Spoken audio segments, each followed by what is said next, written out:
el señor vicepresidente del Estado Plurinacional de Bolivia, Álvaro García Linera. Muy buenas tardes a cada una de las personas que se han hecho presentes acá en este hermoso auditorio de la Universidad Nacional de Villa María. Saludar con mucho cariño y mucho respeto y agradecimiento al rector de la universidad, al vicerrector, a nuestra compañera Elizabeth, decana del Instituto Académico Pedagógico de Ciencias Sociales, al intendente de la ciudad, Martín, a cada uno de los profesores, profesoras, estudiantes, compatriotas míos que están acá presentes, que se han hecho presentes para poder intercambiar brevemente unos minutos de reflexión. En principio quiero pedir disculpas a la universidad y a ustedes. No pude venir el mes de noviembre, que teníamos acordado y planificado compartir con ustedes un debate, un diálogo. Cuando recibí la invitación quedé muy sorprendido porque me informaban que había un seminario en torno a mi pensamiento y yo quedé muy sorprendido, no me imaginaba algo así y dije, tengo que ir a conocer quiénes son los locos que leen mi pensamiento. Y justo cuando estaba preparando, faltando horas, tuve la desgracia de la pérdida de mi viejita y ustedes saben que la viejita es lo más importante que uno tiene en la vida.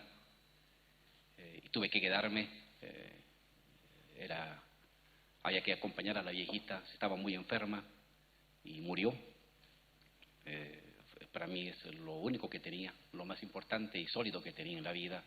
Fue un golpe muy duro, entonces no pudimos venir a esos días, pero quedó el compromiso de regresar y hoy vengo a cumplir un compromiso con ustedes de poder compartir brevemente un conjunto de reflexiones. He preparado un conjunto de ideas para ubicarnos en el contexto actual de América Latina,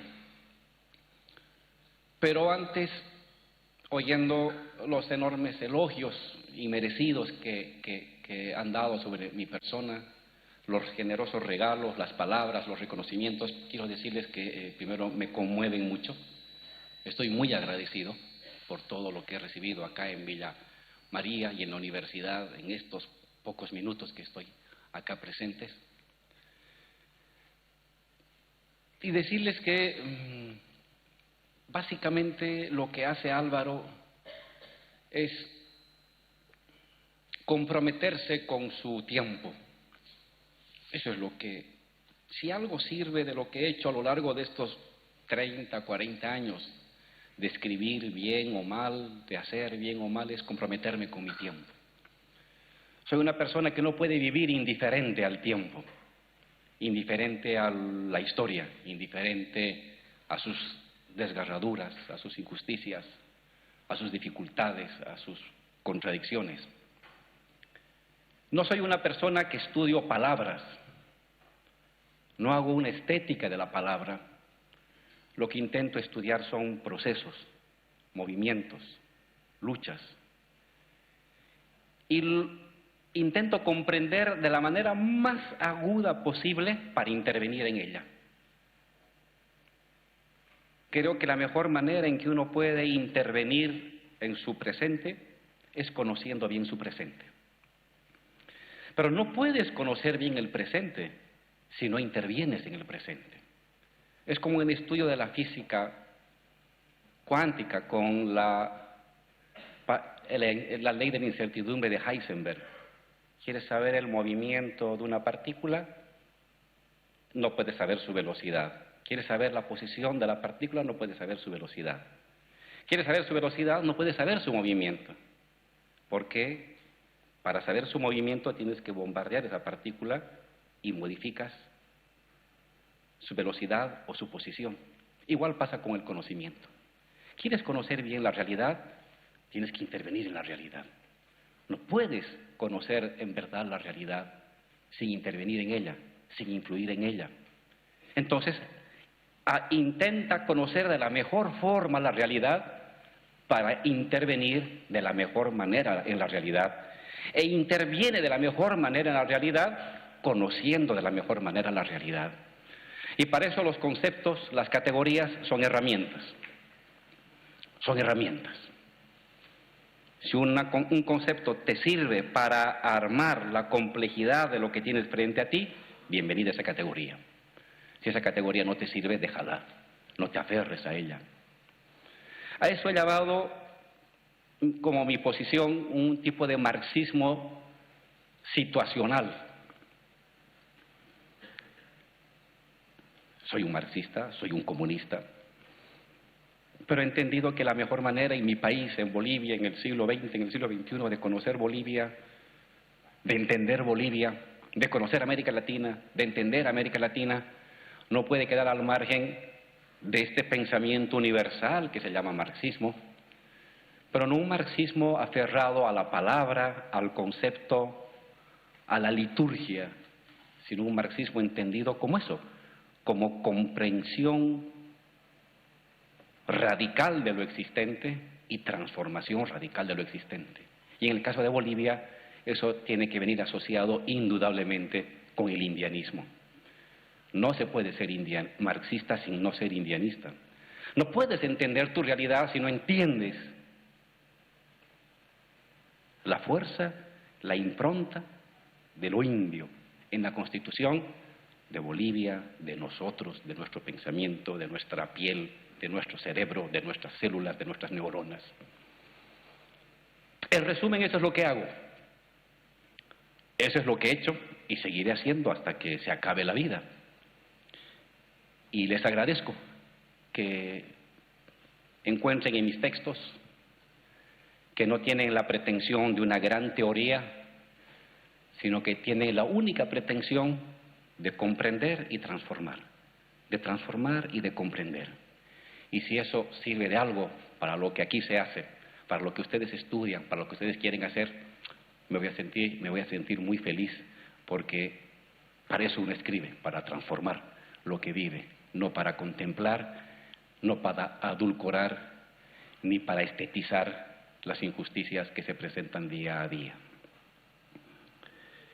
El día de hoy he preparado un pequeño texto sobre la situación actual de América Latina.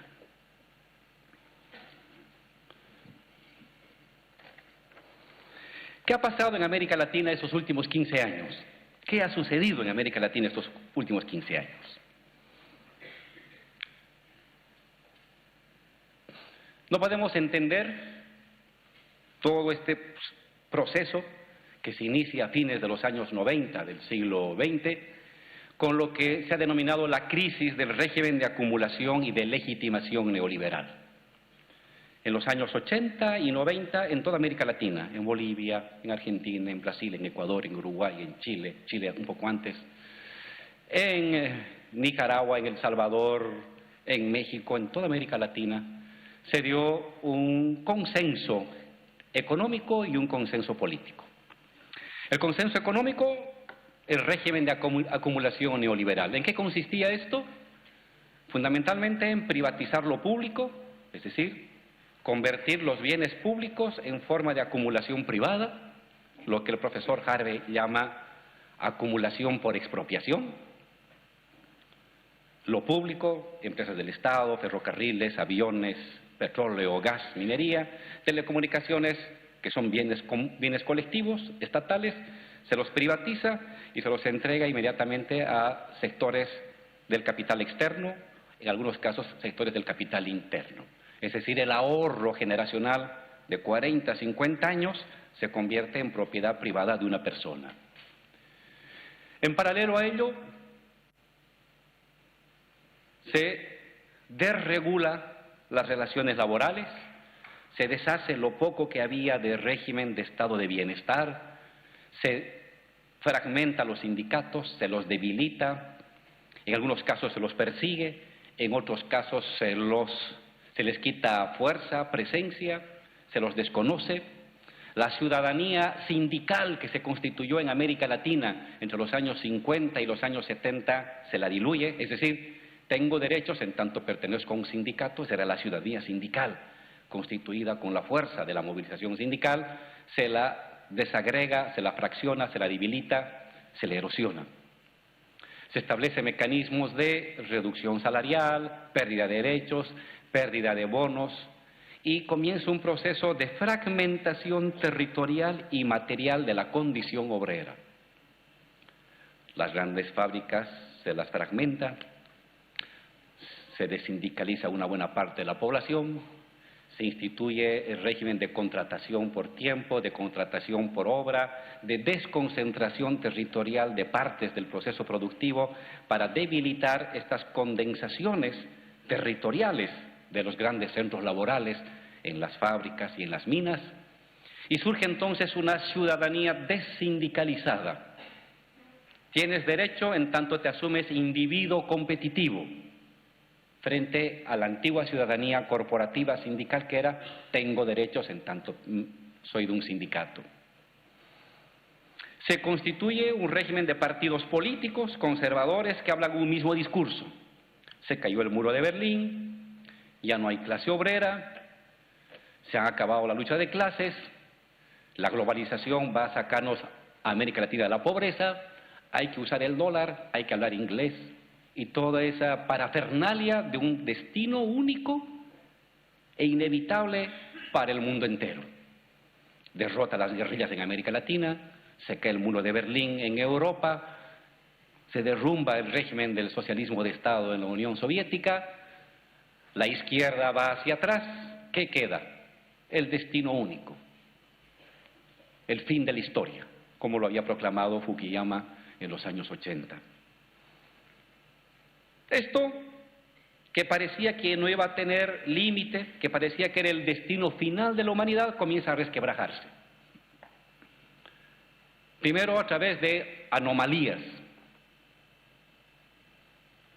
Surge el gobierno de Chávez, luego insurrecciones populares, insurrecciones urbanas, insurrecciones rurales. Bolivia, Argentina, Brasil, Ecuador, Paraguay, comienza a agitarse el continente. Y a partir del año 1989 surge una oleada, digámoslo así, progresista, de gobiernos progresistas y revolucionarios que van a instituir unas nuevas coaliciones estatales. Pase. En el tiempo neoliberal, por favor, aquí. En el tiempo neoliberal se constituyó un tipo de coalición estatal donde estaban las burguesías mundiales globalizadas, las burguesías locales subordinadas, las clases medias tradicionales y los sectores populares subalternizados, desindicalizados, muy golpeados por la precariedad, muy golpeados por la desterritorialización y fundamentalmente golpeados en el alma, golpeados moralmente, que es el peor de los golpes. No hay futuro, lo había proclamado Margaret Thatcher, no hay otro destino. Lo que tienes es lo que hay y conténtate con lo que hay. Estas coaliciones neoliberales gradualmente van a ser sustituidas por una coalición progresista que va a tener muchos matices, pero que básicamente significa una presencia de las clases populares y de las clases medias en algunos de los ámbitos del triángulo, de la pirámide. Si la coalición es más plebeya, serán campesinos, obreros, pobladores urbanos que estarán más arriba. Si la coalición es más moderada, serán clases medias, parte de las burguesías locales que estarán hacia arriba y los sectores plebeyos se irán más abajo, en tanto que las burguesías extranjeras y los factores de poder como el Banco Mundial, el Fondo Monetario Internacional o las grandes empresas petroleras tendrán un papel no subalterno, pero sí subordinado a las decisiones de esta coalición progresista revolucionaria. Cuanto más revolucionaria es la coalición, lo plebeyo va más arriba. Cuanto más moderada es la coalición, lo plebeyo irá al medio y clase media y burguesía local emergente irá más hacia arriba. Pero en todo caso se tratará de una nueva coalición estatal que durará más de una década. ¿Qué medidas ha tomado esta coalición? Básicamente en tres áreas: en lo económico, en lo político y en lo social. En lo económico, un régimen híbrido.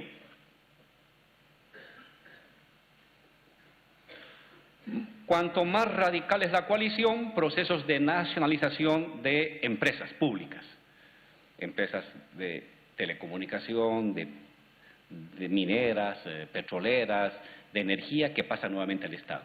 Si la coalición es más laxa, recuperación flexible o no recuperación de empresas privatizadas, pero fuerte presencia del Estado como nuevo ente regulador y distribuidor de la riqueza.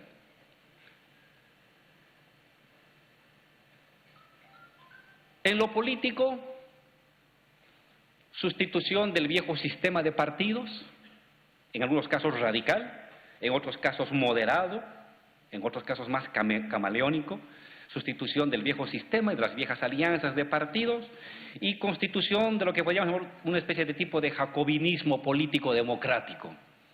Un poder político altamente concentrado, con fuerte apoyo social, que a medida que va tomando medidas de corte popular que mejoran el salario, los derechos, la organización laboral, va adquiriendo mayor legitimidad y también mayor capacidad decisoria en términos de el ordenamiento político y distributivo de la sociedad.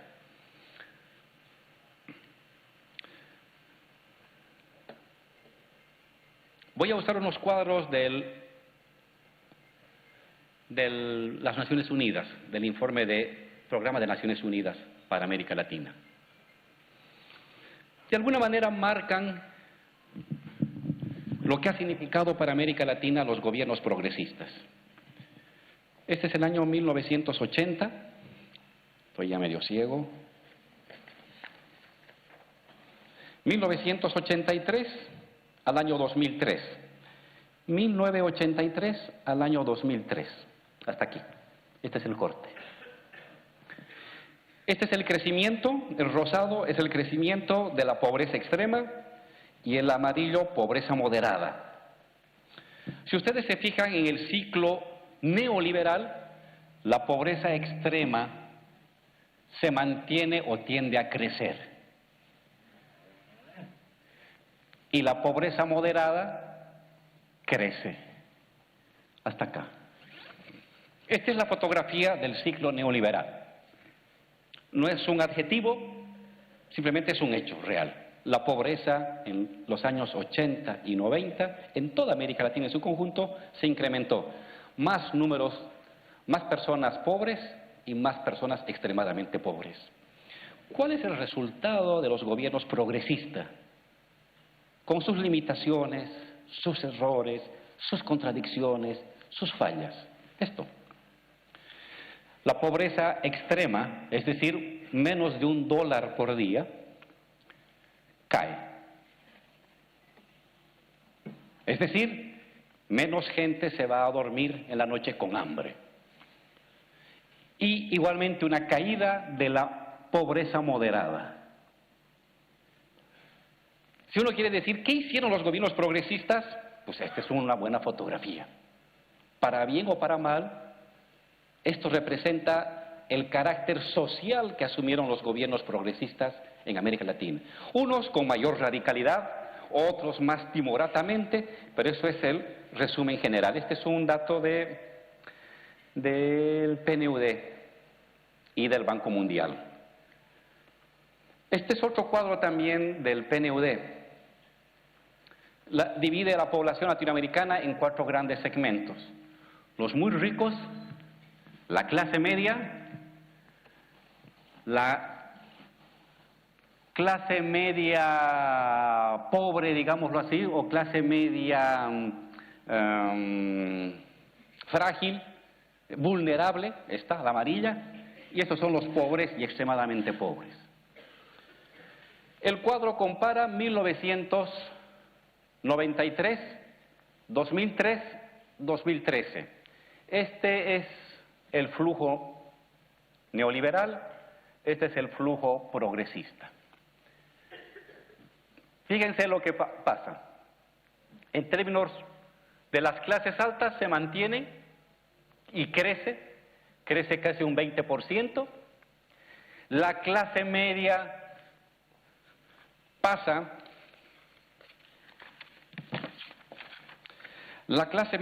del 20 al 21%. La clase media vulnerable del 34 al 35%, en tanto que los pobres del 16 al 17 y los extremadamente pobres del 23 al 24%. Gráficamente, esto se mantiene, esto crece un punto, esto crece y esto crece. Este es el resultado de los gobiernos neoliberales. ¿Qué pasa en el ciclo progresista? De acá a acá. 2003-2013. El momento más importante del ciclo progresista. Las clases medias pasan del 21 al 34% en América Latina. Del 21 al 34, las azules. Las clases medias vulnerables, del 35 al... ¿Me lo lees? 38. Gracias, María. Del 35 al 38. Y las clases pobres, del 17 al 12, y las extremadamente pobres, del 24 al 11%. Estoy usando el concepto de clase media en términos de consumo, no es una categoría marxista acá, es básicamente niveles de consumo, porque están entremezclados obreros, campesinos en los distintos niveles. ¿Qué sucede? Hay un crecimiento potente de la clase media, hay un crecimiento de la clase media vulnerable y hay una reducción abrupta de las clases pobres y fundamentalmente de las extremadamente pobres. Este es el cuadro de América Latina. Voy a seguir graficando con otro ejemplo. Este es el ingreso promedio anual por persona según el decil de ingreso en América Latina. Pasa. El 10% más pobre, el 10% más rico y los otros pedazos. ¿Cómo ha crecido el ingreso promedio anual? De los más pobres, en promedio, entre el 2003 y 2013, 10% de los más pobres. De los más ricos, en promedio, 1.9%. Y luego, el segundo decil crece 7.5%, el tercero 6.6%, el cuarto 6.2%, el quinto 5.8%, luego 5.3%, 4.6%, 4.1%, 2.3%, 1.3%. ¿Quiénes son los favorecidos del ciclo progresista, de la oleada progresista? Fundamentalmente este sector. Los que van a haber mejorado sus ingresos, promedios anuales.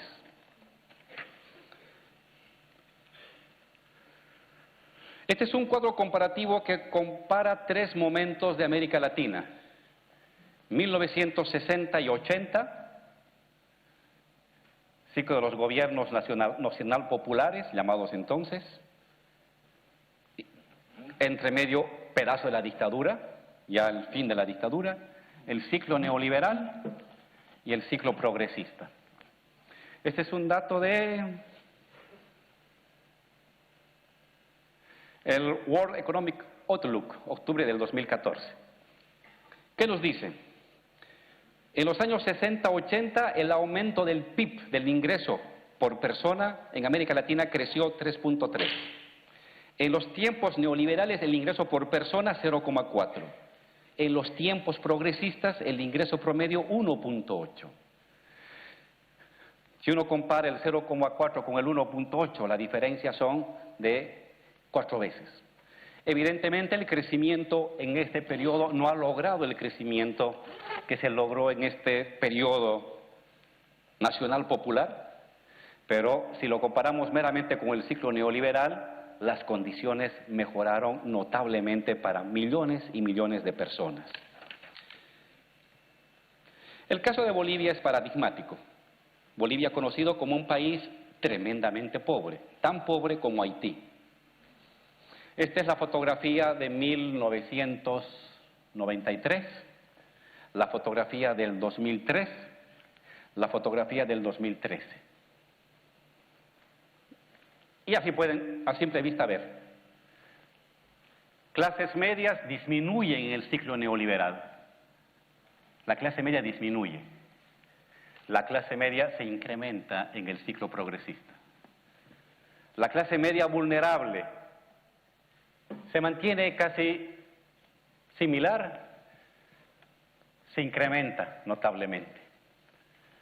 Los pobres y extremadamente pobres se incrementan en el ciclo neoliberal, se reducen drásticamente, sufren una especie de lifting social en el ciclo progresista. ¿Qué significa eso?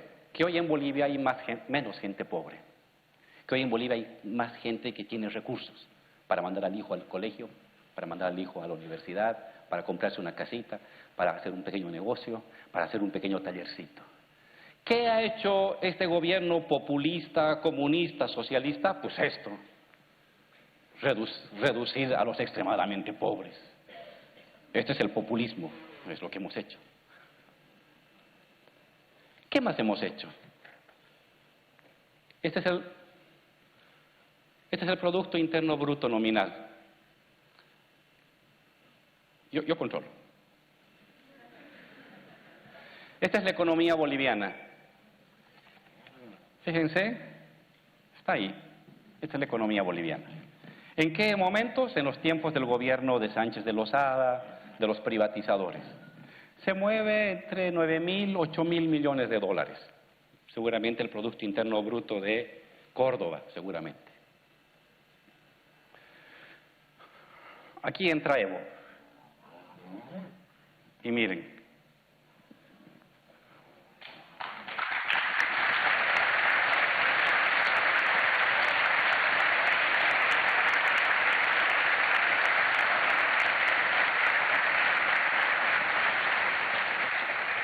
Hemos multiplicado por 4 el Producto Interno Bruto.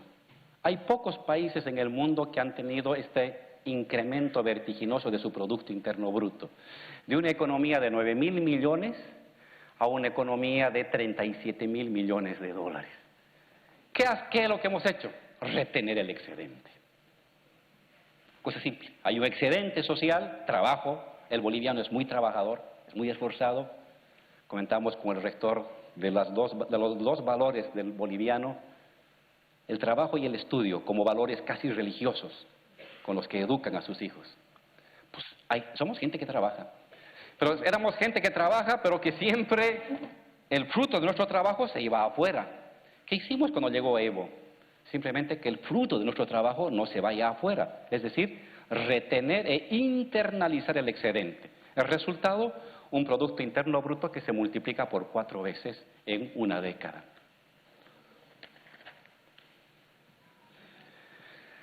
País deudor, esta es nuestra deuda externa con el mundo. País que siempre pedía préstamo, que tenía que rogar al Banco Mundial, al Fondo Monetario, a la Embajada Norteamericana, para que nos dé dinero para pagar salarios, para pagar aguinaldo. Este es el corte, aquí llega Evo. Esta es la deuda externa, que se ha movido entre un 70 y un 51%. Esta es la deuda externa con Evo, que le cae del 51% al 24%.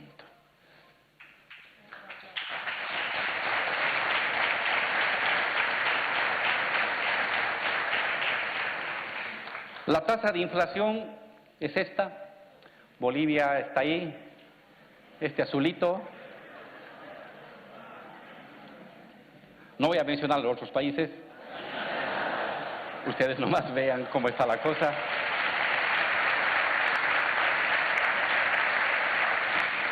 Este es un dato que me hace sentir bien, el salario mínimo.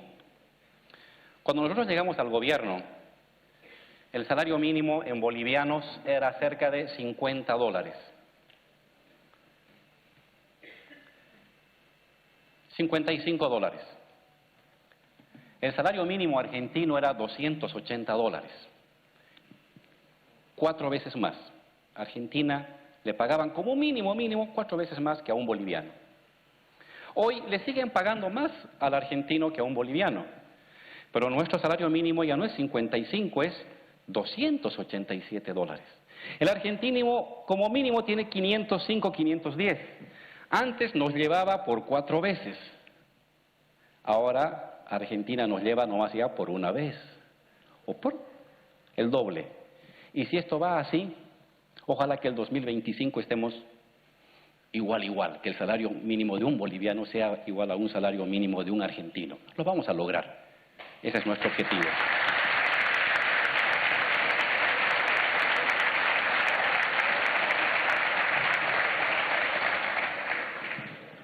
Y el tema de la pobreza. Esta es la pobreza a nivel nacional, que pasa del 38 al 17. Todavía tenemos una población pobre muy grande, es muy grande, no estamos orgullosos del 17. Pero en una década hemos caído 11 puntos. La urbana del 24 al 9, la rural del 62%, que la heredamos, a un 35%. No estamos contentos, pero creo que estamos en un muy buen camino para que la siguiente década tengamos unos niveles de pobreza de un solo dígito y ojalá un nivel de extrema pobreza que no pase el 2%. Este es un dato igualmente propio de un populista.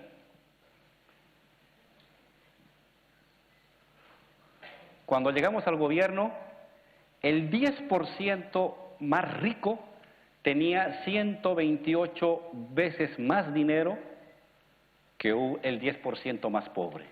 Éramos con Brasil uno de los países más injustos y desiguales del mundo. En América Latina solamente nos ganaba Brasil en cuanto a injusticia entre la gente más rica y la gente más pobre. Esta diferencia de 128 veces entre el más rico y el más pobre, en una década le hemos bajado a 47. Y vamos a llegar a fin de década con un promedio de un 30, que parece una relación moderada, razonable, de diferencia entre la gente que más gana y la gente que más y que no gana tanto. De tal manera que estas injusticias abominables tiendan a desaparecer lo más pronto posible. Por último, un cuadro sobre la educación en Bolivia.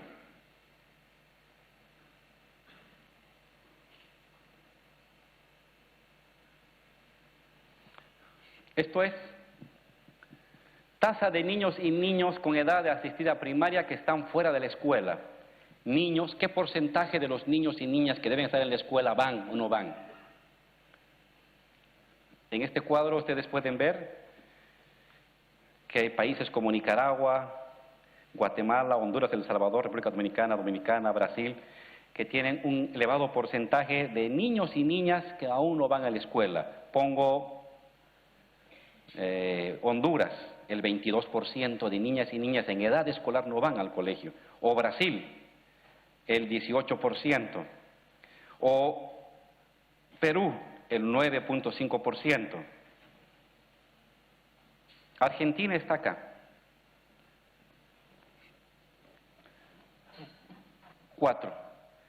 Al ladito está Bolivia, un poquito mejor Bolivia. Solamente el 2% de los niños y niñas en edad escolar no van al colegio.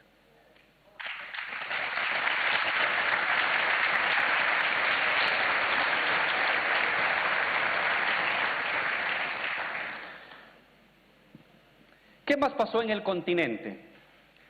Se creó 3 estructuras continentales muy importantes. Recientemente hemos visto a un representante norteamericano visitar algunos países de América Latina. para tomar decisiones sobre lo que va a pasar en Venezuela. Creo que el vicepresidente que visitó varios países para decir qué va a pasar en Venezuela. Cuando UNASUR y el CELAC estaban presentes, cuando estaba Cristina, cuando estaba Néstor, cuando estaba Lula,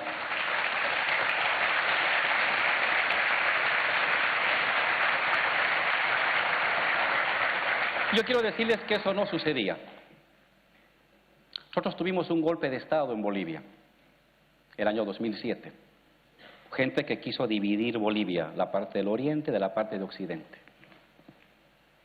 Tuvimos presión de empresas petroleras el año 2006 cuando nacionalizamos.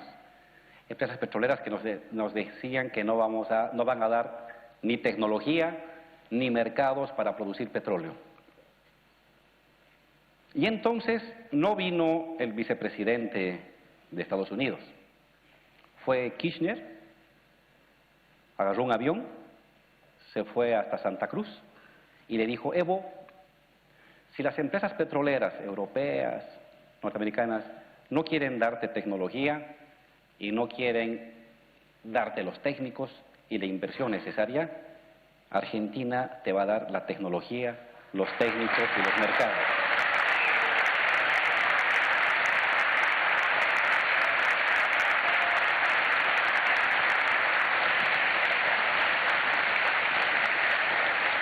¿Cómo no voy a extrañar eso? ¿Cómo no voy a extrañar? Es una cosa...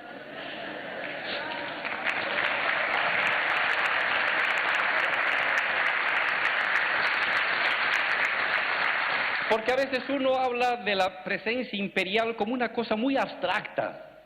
Yo se lo estoy colocando en concretito, así de concretito. Hoy, un vicepresidente, un jefe del Departamento de Estado, se pasea como si estuviera en su carruaje imperial en el siglo XVI, visitando sus colonias. Y van desesperados gobernantes a recibirlos como quien vaya a tocar a un santo o a Dios.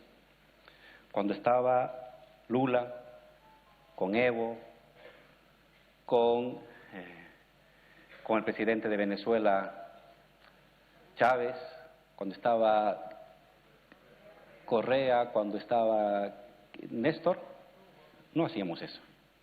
Teníamos dignidad. Nos hablábamos entre nosotros, sin pedir permiso, sin esperar la visita imperial, porque no había imperio que marchara por nuestros territorios para decidirnos lo que hiciéramos. El año 2008 hubo un golpe de Estado, le estaba contando. Quisieron dividir Bolivia. No vino la OEA, no vino el Departamento de Estado. UNASUR se reunió. Estaba Bachelet entonces, presidenta. UNASUR convocó una reunión y mandó una delegación pidiendo permiso al gobierno de Evo, una reunión de UNASUR de presidentes, a ayudarnos en la toma de decisiones y decirle a los golpistas de derecha extrema, fascistas, que UNASUR solo iba a respetar a los gobiernos democráticamente elegidos por el voto popular y que no iba a aceptar ningún tipo de golpismo. Eso para nosotros fue decisivo para derrotar a los que querían dividir Bolivia y construir dos Bolivias.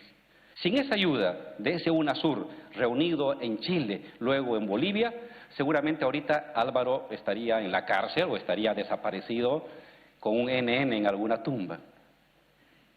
Así de claro. Estos nombres que estoy colocándolos yo, UNASUR, CELAC, ALBA, no fue simplemente un encuentro de presidentes. Fue la construcción lenta, pero brillante, de una hermandad continental que se protegía mutuamente sin el patronazgo o la conducción de los gobiernos del norte. ¿Cómo no voy a extrañar esto? Hoy nos sentimos muy solos. Hoy nos sentimos solos. Amenazan a Venezuela, nos amenazan a nosotros, dicen lo que quieren, lo que van a hacer en el continente, que va a haber golpe, que no va a haber golpe, que van a imponer restricciones. Y uno dice, ¿cuándo volverá a haber un Néstor ¿Cuándo volverá a haber un Lula que articule otra vez al continente?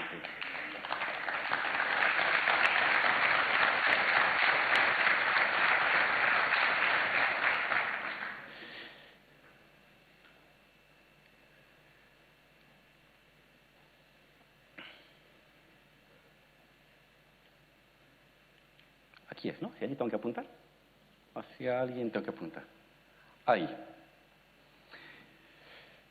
América Latina ha vivido procesos muy intensos y sigue viviendo. Es un continente que aún no ha redefinido su horizonte de largo plazo.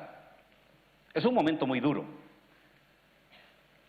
¿Qué enseñanzas político-académicas, intelectuales saco yo de este periodo de transición muy rico? La voy a colocar como paradojas, como contradicciones aparentes. Partido, movimiento social. Los que venimos de la vieja tradición de izquierda, el viejo debate. Para hacer la revolución, necesidad de construir un partido de vanguardia, un partido acerado, un partido bien formado, que esté inserto en las masas, que irradie un pensamiento, que irradie ideología, que sea capaz de soportar los momentos más duros, más complicados, que tenga presencia en sindicatos, en universidades, pero partido. Pero por otro lado, los años 90 introducen nuevamente el concepto de movimiento social. ¿Fue un partido el que condujo el levantamiento argentino? ¿Fue un partido el que hizo la insurrección por el agua en Cochabamba y luego la insurrección por el gas? No es cierto. La fuerza vital fue el movimiento social. Entonces, ¿el partido puede ser sustituido por el movimiento social? Tampoco. Por eso es una paradoja. El movimiento social es la sociedad en movimiento. Democracia pura. En palabras de Rosa Luxemburgo, democracia absoluta, ilimitada, decía ella. Democracia sin límite. Ese es el movimiento social. Que se despliega, que se desborda, que desmorona las estructuras del Estado, que transforma los conceptos y las estructuras cognitivas de la sociedad, y es como un oleaje que barre todo a su paso. Pero luego viene el momento del reflujo, el momento del reflujo. Nadie se moviliza permanentemente, la gente se moviliza por oleadas. Ascenso, organización, despliegue, creatividad, universalismo absoluto, y luego viene el repliegue, porque hay que ir a trabajar, hay que buscar dónde llevar al niño, a la niña, hay que pagar la deuda, la vida cotidiana. Y en ese momento de la vida cotidiana, si no hay una estructura que permita anclar lo conquistado, el movimiento social puede retroceder al principio. Es esta dialéctica partido-movimiento. No puede haber transformación social real sin movimiento. Eso está clarísimo, eso hemos aprendido. América Latina es un ejemplo de la importancia de los múltiples movimientos sociales para conquistar, para democratizar, para irradiar. Pero partido, en un sentido general del concepto, es decir, una estructura con capacidad de decisión que permita anclar en derechos, anclar en constitución, anclar en leyes, anclar en decretos esta fuerza social, puede hacer de que lo avanzado en una gran oleada simplemente retroceda luego hasta el punto de partida. Una estructura, llamémosle partido, organizada, que permita asirse cuando venga el reflujo, se convierte en un elemento importante, no para sustituir el movimiento, sino para condensar las conquistas que el movimiento puede dar. Primera paradoja. Segundo, movimiento social-Estado.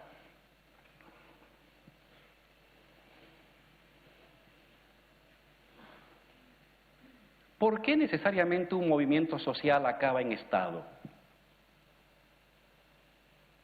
Es el viejo debate, desde los años 80 o desde el siglo XIX. ¿Por qué un movimiento social tiene que acabar en Estado? ¿Por qué no el movimiento social es permanente?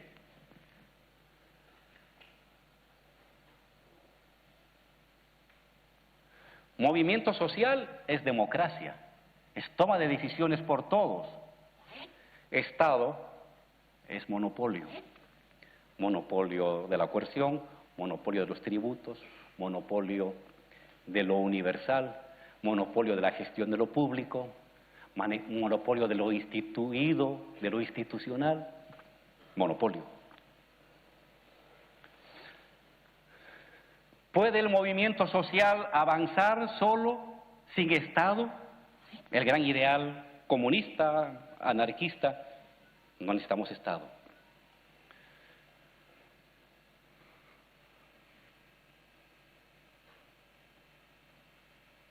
Pero ¿qué pasa cuando la gente se articula, sale del desapego, de la fragmentación, se unifica, se moviliza, conquista, se vuelve fuerza social, construye un ideario colectivo, se vuelve universal?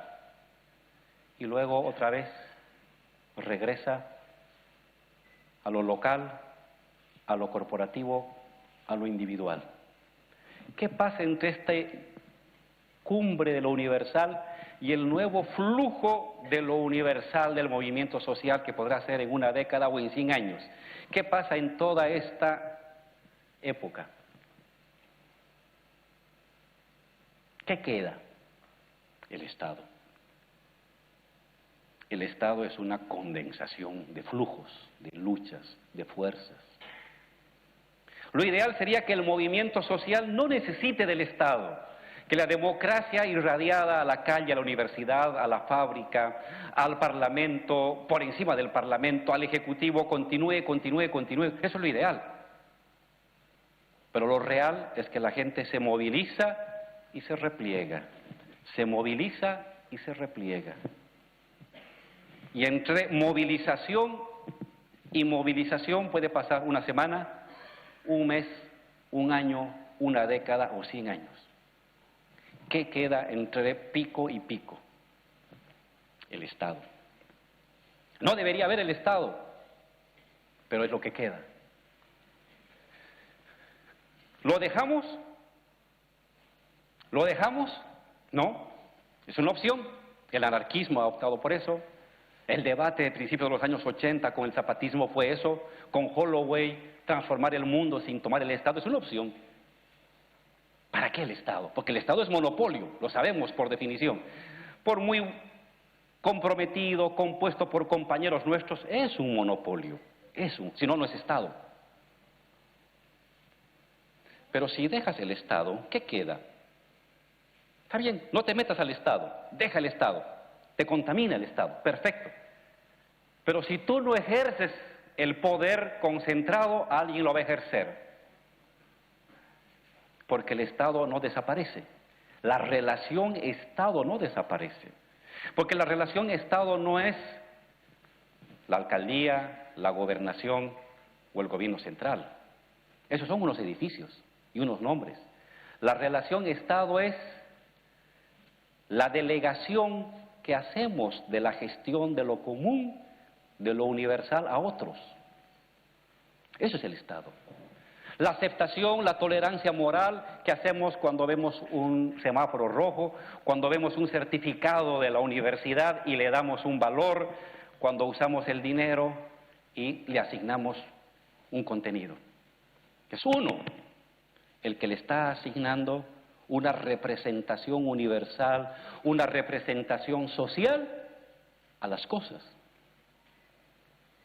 Entonces, si yo me repliego, como militante revolucionario, me repliego del Estado, no puedo contaminarme, perfecto. Va a venir otro que no tiene ese plurito, es decir, yo me hago cargo, tranquilo, anda a descansar.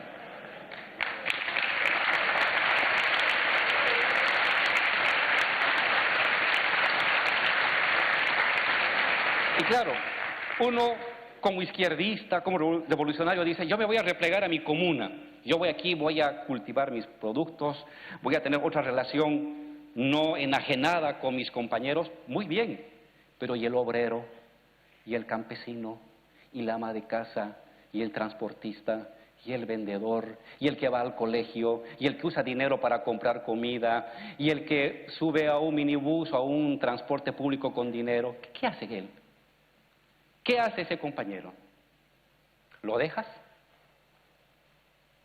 Ese es el debate. Entonces, ahí el Estado, y ese es uno de los grandes aportes de estos procesos revolucionarios, emerge ya no solamente como en el viejo debate de una maquinaria de dominación, que lo es, pero es ante todo un flujo de fuerzas. Es un escenario de luchas que tiene carácter institucional, que tiene carácter ideal, que tiene un carácter normativo, sí, es materia y es idea, pero es flujo de fuerzas. De alguna manera los estados condensan las luchas sociales, las formas de organización alcanzadas por unos y por otros, por las clases populares, por las clases dominantes, por las clases empresariales, por las clases terratenientes, se condensan en el Estado. Entonces, el gran aporte de los procesos revolucionarios progresistas de América Latina es salir del viejo debate de máquina de dominación, hay que destruirla o hay que tomarla, a una lógica de relación de dominación, de correlación de fuerzas de dominación. Y no se olviden lo que decía Gramsci.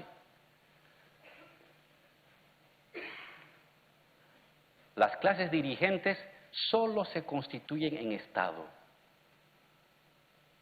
No hay clase dirigente que no se constituya en Estado. De hecho, hablar de Estado es hablar del flujo de cómo una clase se convierte en clase dirigente. Lo ideal sería que la clase dirigente popular, plebeya, obrera, popular, no se constituya como dirigente en Estado. Eso sería lo ideal. Pero hoy por hoy, y no sabemos por cuántos siglos más, cualquier forma de conversión en clase dirigente inevitablemente lleva a su constitución en Estado. Ahora, ¿el Estado puede sustituir al movimiento social? Ese es otro gran error. Ni puedo dejar el Estado porque en el Estado está la sociedad, y si yo me desmarco del Estado, estoy desmarcándome de la sociedad, pero tampoco puedo creer que el Estado puede sustituir a la sociedad, ni uno ni lo otro. Por eso es una paradoja. Sí Estado y no Estado. Un proceso progresista avanza sin ser Estado, su fuerza vital, pero no puede dar más pasos si a la vez no utiliza y no convierte su capacidad de conducción ética moral en fuerza concentrada, monopolizada. Pero luego para volver a diluirla en el movimiento social, para luego volver a concentrarla. Luego para volver a diluirla y poder volver a concentrarla. Es una dialéctica enloquecida e inevitable. Si alguno de los momentos te quedas con el Estado, ya no hay revolución. Ningún Estado hace revolución. Un Estado puede consolidar derechos, puede instituir avances, pero no puede sustituir la sociedad. Pero si solamente te quedas en el movimiento social, tienes movimiento, pero no tienes poder. Y el poder está en manos de otros. Entonces, lo que nos ha enseñado esta década de debate es esto. Esta paradoja, que en el fondo es un movimiento real de las cosas que no los puede separar. Toma del poder o construcción del poder.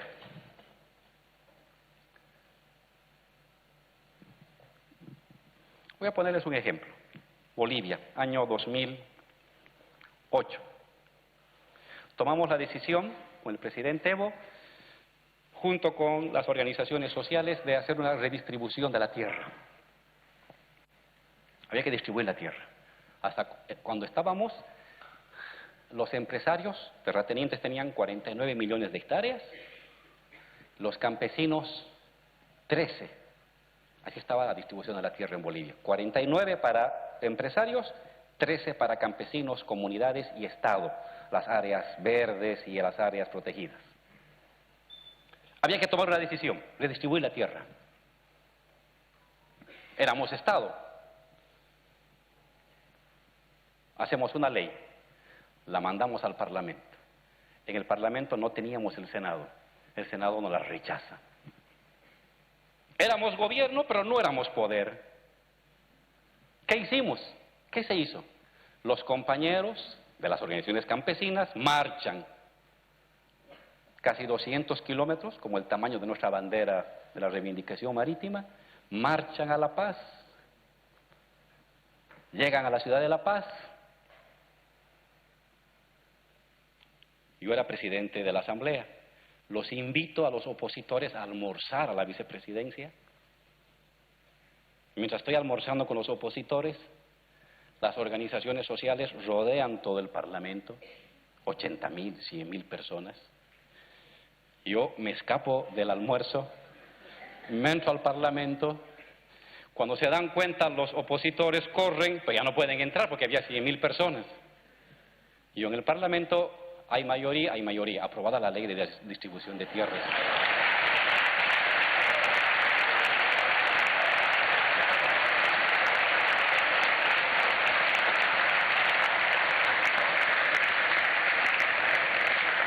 Puede haber voluntad estatal para hacer un cambio, por construir una nueva relación social.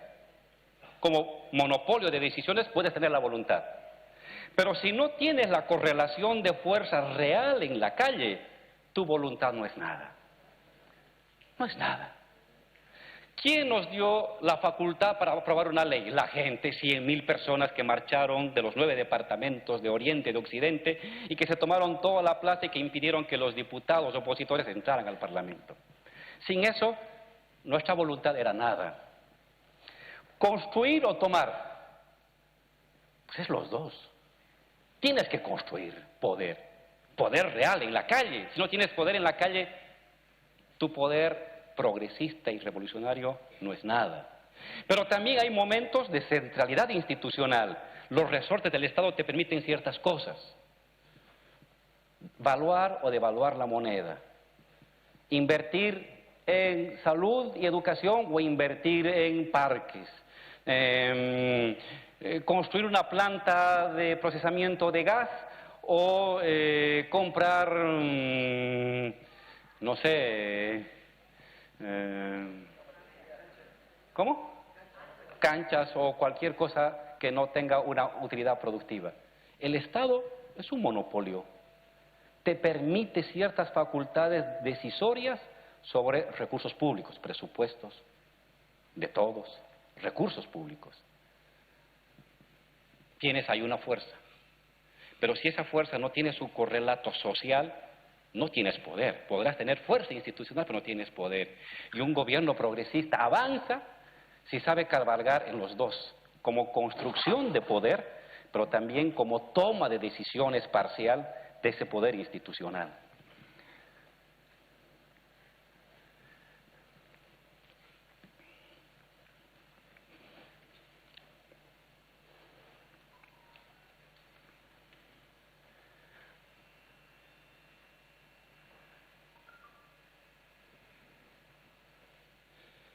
Un gobierno progresista o revolucionario es gobierno en tanto representa y tiene que aparecer como representante de un interés general. Ahí está la magia, o lo que Marx llamaba el fetichismo. Él lo aplica al dinero, yo lo aplico al Estado, el fetichismo del Estado. El Estado, un gobierno, tiene que aparecer como representante de lo general, de lo universal. Aunque es un grupo,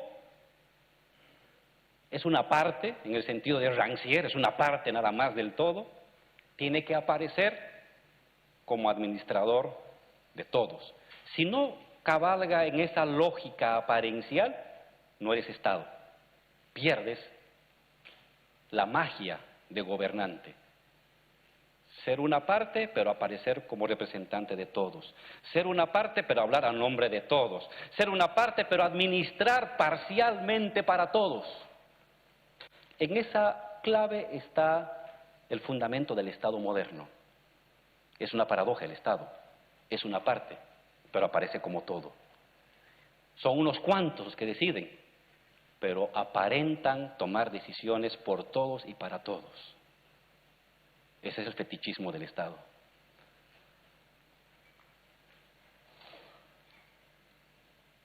¿Qué hace un gobierno progresista? Entró al gobierno. Lo apoyaron los más humildes, la gente más pobre, los necesitados, la gente trabajadora. Pero para ser gobierno necesitas articular a todos. La hegemonía.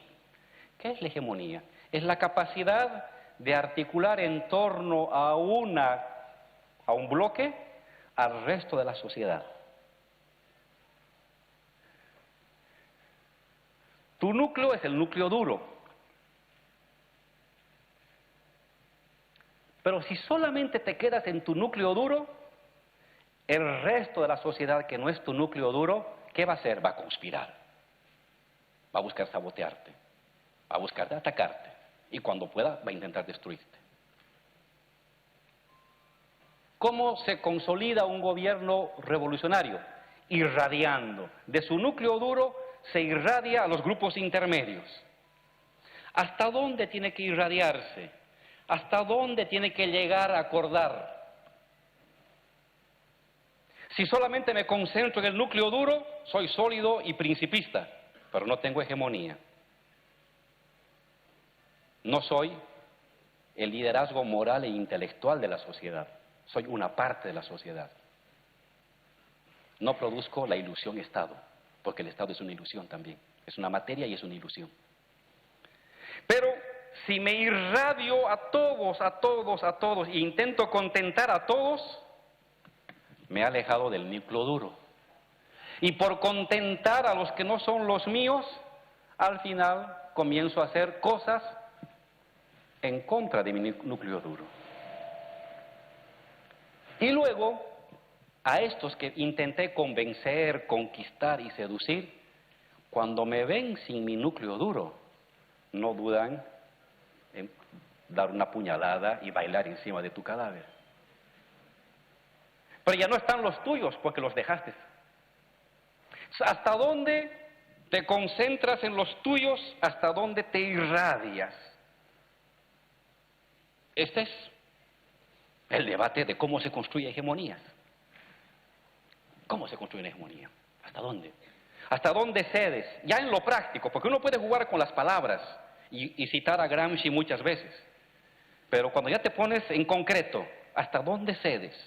En impuestos, en inversión, en tasas de interés, en carreteras, en exportaciones, ¿hasta dónde cedes? ¿Hasta dónde no cedes? En lo diario te juegas, lo que está en los libros se convierte en decisiones de Estado, recursos, dinero, inversiones, contratos, temas de interés, temas de inversión, temas de deuda. Ese es el lenguaje verdadero de la hegemonía cuando sale del libro y tienes que estar en la gestión pública. Algunos gobiernos progresistas lo que hicieron es, sobre su base dura, comenzar a buscar alianzas. Y más alianzas. Y más alianzas. Y más alianzas. Y cuando se dieron cuenta del punto de partida ya estabas demasiado lejos. Y ya era muy difícil ya dar la vuelta. Y cuando creías que habías seducido a los que eran inicialmente tus adversarios, nunca los has seducido. Te soportan porque tienes poder. Pero cuando te ven sin poder y sin tu base social, no dudan en crucificarte. Entonces,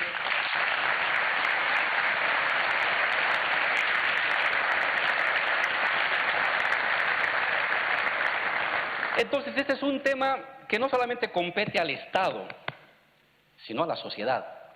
¿Hasta dónde la clase obrera, organizada sindicalmente, va a negociar el tema salarial y el tema de derechos? ¿Hasta dónde jala la pita para articular y hasta dónde le pone límite? Uno quiere todo,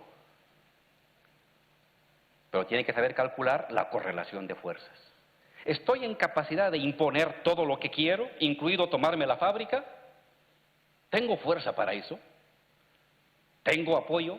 ¿Podré mantener la fábrica? ¿Podré encontrar crédito, podré encontrar comercio y compradores, podré comprar tecnología. Si no tengo eso, retrocedo un poco, otro poco.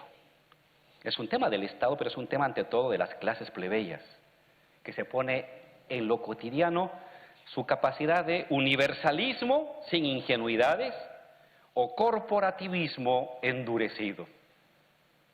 Ni corporativismo, ni un universalismo ingenuo, sino algo que vas midiendo, algo leninista, ¿no? Análisis concreto de la situación concreta, análisis concreto de la situación concreta, como clase obrera, como organización campesina, como estudiantes, como vecinos de barrio, como gobierno. ¿Hasta dónde cedes? ¿Hasta dónde refuerzas? Este es algo, digamos, que lo hemos vivido muy de cerca, porque las referencias que vienen de las revoluciones, la revolución rusa, la revolución china o la revolución francesa, tienen los niveles de la sedimentación del tiempo.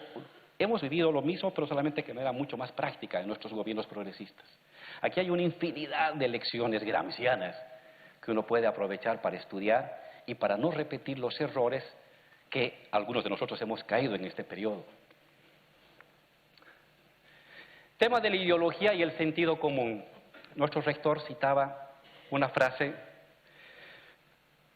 que es parte de la paradoja. Los gobiernos progresistas han sacado a buena parte de los sectores populares empobrecidos, los han convertido en sectores de ingresos medios. No diría clase media, sino de ingresos medios. Porque siguen siendo obreros o siguen siendo campesinos, pero han mejorado sus ingresos. Y al mejorar sus ingresos, al haber satisfecho salud, educación, agua potable, electricidad, transporte, vivienda, son compañeros que han dejado la estructura organizativa sindical. Porque de alguna manera el sindicato es también una fuerza productiva de la escasez. Algunos se mantienen, pero otros retroceden.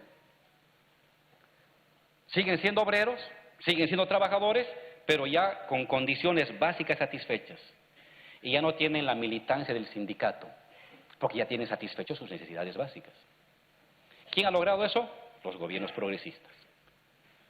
Pero al haber logrado ese ascenso social, gente que sale de la extrema pobreza y la pobreza, formas una nueva estructura social que ya no es la de antes, de la que partiste.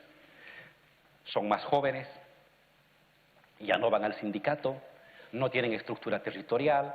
Su nuevo sindicato es el Internet, el WhatsApp, que ya no es territorial, es temático, no necesita movilizarse, crea sentido común, crea redes de opinión del WhatsApp o el Facebook. Es tu obra. Tú diste telefonía, reduciste el Internet, pudiste hacer que la gente pudiera tener su ahorro para comprarse su casita o tener una pequeña movilidad a crédito. Es tu obra. Pero a lo hegeliano es una obra que se te vuelve contra vos. ¿Cómo impides de que se cumpla la maldición hegeliana? Esa es una de las tareas. Y estamos hablando de harta gente. Millones de personas han salido de la pobreza fruto de la acción social de los gobiernos progresistas. Pero a la vez, millones de personas de ese nuevo sector de ingresos medios se distancian de los gobiernos progresistas. ¿Qué haces? Eso te impone una nueva tarea. Ideologizar. ¿Qué es eso? ¿Hacer círculos de lectura? ¿Usar medios de comunicación? ¿Qué es eso de ideologizar? ¿No? Yo no lo tengo resuelto. Solo esto. Solamente llegó a lo siguiente. No, de verdad, yo mismo me siento abrumado. No entiendo, no encuentro. En Bolivia hay un debate sobre las nuevas clases medias. ¿Qué es este proceso? ¿No? Había la clase media tradicional, de oficios tradicionales, de apellidos tradicionales, que tenía privilegios, y ahora emerge una nueva clase media. Son hijos de campesinos, son hijos de obreros. Hablan aymara, hablan quechua, tienen una profesión ahora, tienen una casita. Es casi el 20% que nosotros hemos sacado de las clases populares a la clase media ascendente. Pero esa nueva clase media ascendente ya no milita en el sindicato ni en la comunidad. No ve tele, ve su celular. Todo es celular. No lee el periódico, no va a la asamblea de los domingos. Se entera, forma criterios a través del celular, de sus grupos, de sus redes. Y muchos de ellos tienen una actitud reticente frente al gobierno, distante frente al gobierno, otros cercanos al gobierno, porque se están peleando con los tradicionales, que los discriminan por el color de la piel, por la pollera o por el idioma, y se apegan al gobierno. Ahí hay una disputa muy fuerte en Bolivia entre este sector emergente, que va a ser el decisorio, es el 20% de la población que va a ser el decisorio que te va a garantizar los 2/3 o solo mayoría absoluta. Es un tema muy importante seguramente en el resto de América Latina. A lo que yo he llegado es de que los procesos de transformación son duraderos en tanto uno ha sabido transformar o luchar en 4 aspectos de la constitución del sentido común. Y ahí voy a ser más turquiniano. Los preceptos morales, los preceptos lógicos, los preceptos instrumentales y los preceptos institucionales que tienen los seres humanos en la vida cotidiana. Lo prereflexivo, no solamente lo moral y lo lógico, el orden del mundo de las cosas, sino también lo instrumental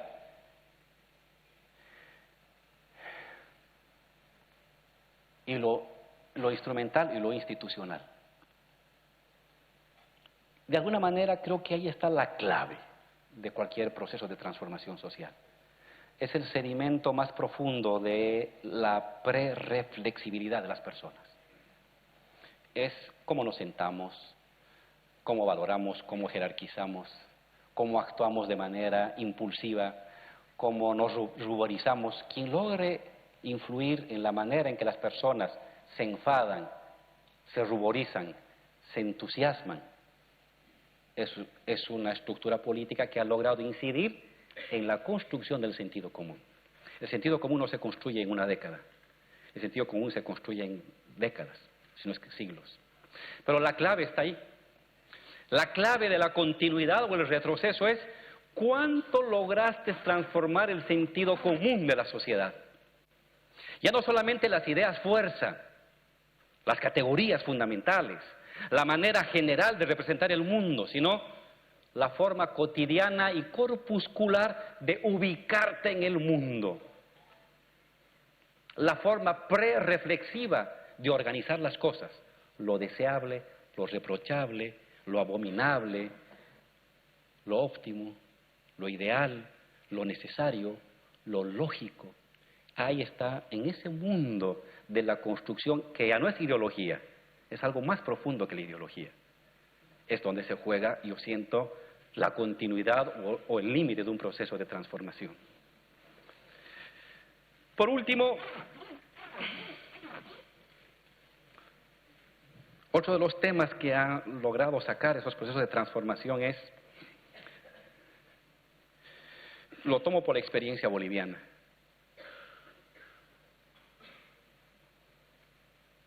¿Cómo saber si un proceso progresista y revolucionario avanza o se detiene?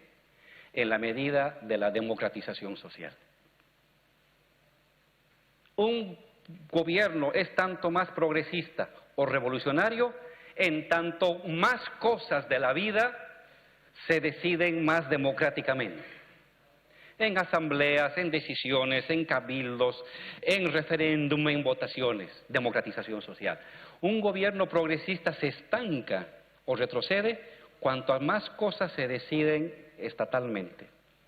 Siempre va a haber decisión estatal, pero siempre tiene que haber la voluntad de desestatalizar las decisiones, que no las de poder hacer de manera plena en varios siglos.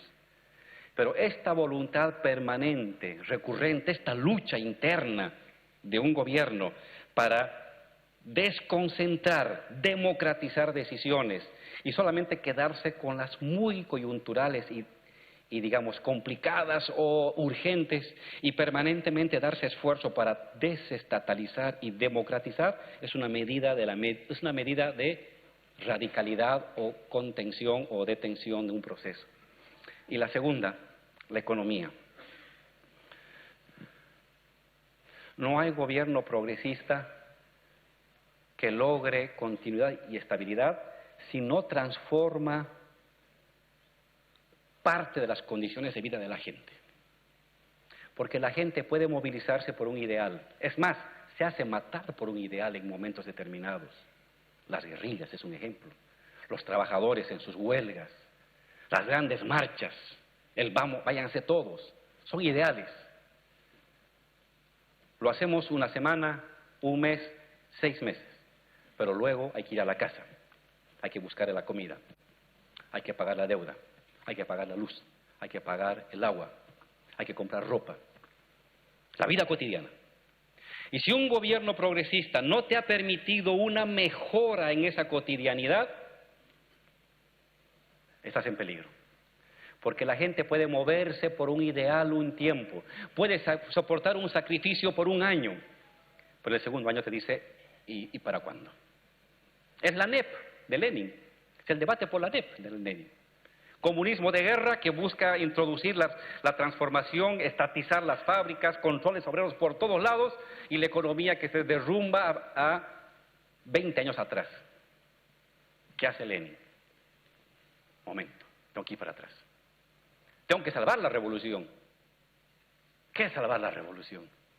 Garantizar condiciones mínimas de que la gente diga, este proceso me ha permitido que en vez de comer 3 panes puedo comer 4.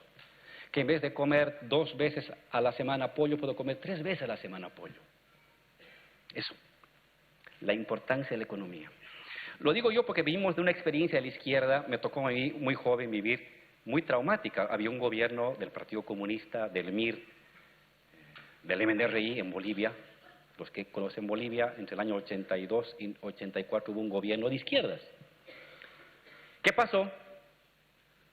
Que no había comida, que para comprar 1 kilo de azúcar tenías que despertarte a las 3 de la mañana y hacer 2 filas, 2 calles de fila.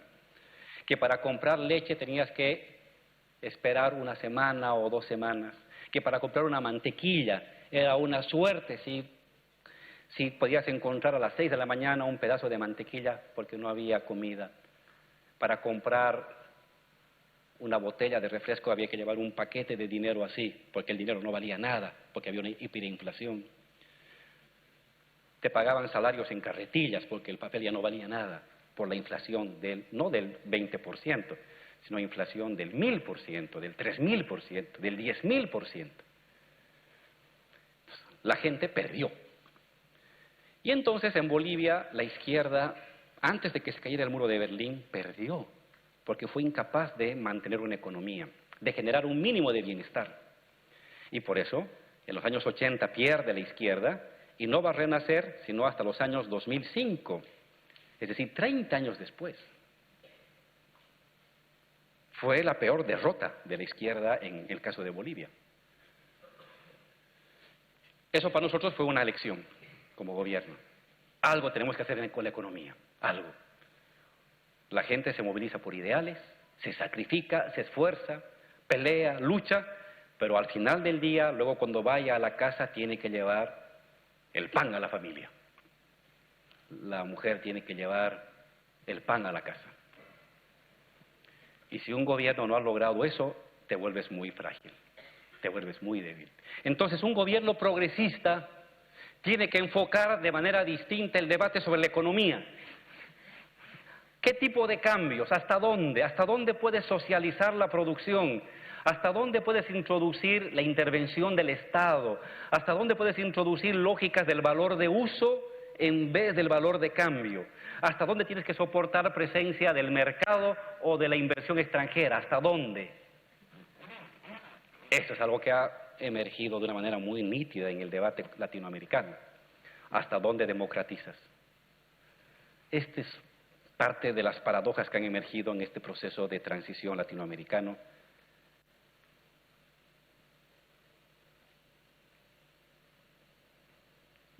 ya hemos hablado sobre esto. Un último tema, ¿no? A partir de ello. ¿Somos extractivistas? Gobierno extractivista. ¿Y de dónde voy a sacar la plata para construir un colegio? Tengo niños de colegio que pasan clases en escuelas construidas hace 100 años con adobe y paja. Hace 100 años son sus colegios, eran sus colegios. Queremos que ese niño, aymara, quechua, guaraní, mojeño, estudie, se eduque, se prepare para una economía del conocimiento que no dependa ni del gas, ni del petróleo, ni de los minerales. Bien, ¿cómo hago para educarlo? ¿De dónde saco el dinero para construir el colegio? ¿De dónde saco el dinero para hacer la carretera para que lleguemos a la frontera y no como hasta hace 10 o 15 años había que esperar 2 meses para llegar a la frontera? ¿Cómo hago? ¿De dónde saco el dinero? Tengo que extraer. 500 años de economía extractiva no las de cambiar en un año. No quiere ser extractivista porque afecta a la madre tierra. Perfecto. Perfecto. Estoy de acuerdo. Pero necesitas un periodo pequeño de utilizar temporalmente y selectivamente el extractivismo para adquirir los recursos para educación, para salud, para carreteras, para universidades, que te permita en los siguientes 10 o 15 años dejar de usar el gas, dejar de usar el mineral para vivir del conocimiento, para vivir de la agricultura, para vivir de los servicios. Pero necesitas crear condiciones básicas. ¿Qué condiciones básicas puede tener un país en el que el 40% de su gente vive en la extrema pobreza? ¿Qué economía del conocimiento puede sustituir ahí cuando la gente no tiene para comer? Eso ya es más allá del debate teórico, es la realidad. Pero a la vez, todo el mundo, el destino de la humanidad y tu herencia indígena te dice que tienes que proteger la madre tierra, que no puedes depredarla. Es una contradicción. Si me dedico a proteger solo a la madre tierra, no tengo la escuela ni la salud. Si solamente me dedico a la escuela, la educación, la salud, luego a la fábrica, destruyo a la madre tierra. Niego mi raíz. Entonces tengo que convivir. Tengo que proteger la madre tierra, tengo que utilizar selectivamente el extractivismo para luego abandonar el extractivismo y proteger la madre tierra. Este es un debate nuevo que no lo tenía Lenin, que no lo tenía Marx, sobre los límites o la lógica predatoria de la producción. Y lo hemos enfrentado en América Latina, es parte de nuestras enseñanzas, de nuestras lecciones, y tampoco hay solución. Lo que nosotros hemos aprendido es cabalgar los dos. Satisfacer necesidades de la madre básicas, transformando parcial y lo menos posible la madre tierra. Proteger la madre tierra, transformando las necesidades básicas para un tipo de economía gradualmente del conocimiento. Uno y lo otro. No puedes simplemente esto. Porque si solamente te dedicas a proteger la madre tierra y no satisfaces las necesidades básicas, la derecha sí va a satisfacer. Y lo va a hacer bien. Y va a destruir toda la naturaleza y le va a valer un comino, pues te va a dar de comer cada día. Pero tampoco, porque ahí traicionarías tu raíz indígena, tampoco te dediques a satisfacer necesidades básicas, destruyendo a tu paso todo lo de la madre tierra. La posibilidad de un régimen distinto de producción, de acumulación, se vuelve imposible. Entonces tienes que convivir híbridamente con lo uno y lo otro. Pasaré rápidamente a hacer un resumen de cómo todo este debate latinoamericano ha influido en las ciencias sociales. Simplemente voy a mencionar los títulos. Yo creo que hay un renacimiento diverso del estudio de los movimientos sociales. Hemos pasado en ciencias políticas de leer a Bobbio, de leer a Sartori, que eran los manuales de las ciencias políticas antes, del sistema de partidos, en fin, gobernabilidad y esas cosas, sin despreciar estudio de partidos, estudio de sistemas y de instituciones, de regímenes presidencialistas, etcétera, a una incorporación de la sociedad en movimiento. distintos movimientos sociales, urbanos, rurales, juveniles, obreros, indígenas, campesinos, que forman parte ahora imprescindible para entender lo que viene sucediendo en el mundo entero. Nuevas lecturas del Estado, ya no simplemente como máquina, sino como relación, no simplemente como forma de dominio, sino como relación de conducción, de aprendizaje y de conducción ética, moral de la sociedad. Crisis de Estado. ¿Cuáles son las condiciones para que se pase de una crisis de gobierno a una crisis de Estado? Correlación de fuerzas, estructuras de legitimación, sistemas institucionales, democratización social como modo de crisis del Estado. A mayor democratización, mayor crisis del Estado. A mayor estabilización, menor democratización de movimientos sociales.